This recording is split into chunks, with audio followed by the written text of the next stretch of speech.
பிஸ்மில்லா என்று ஆரம்பம் செய்யுங்கள்.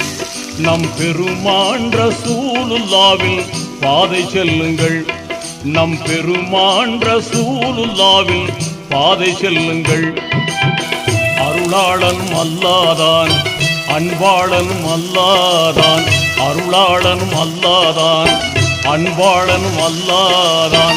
திருநாமம் ஓதிடுவோமே, தீமை நீங்குமே, பொல்லா தீமை நீங்குமே. பிஸ்மில்லா என்று ஆரம்பம் செய்யுங்கள்.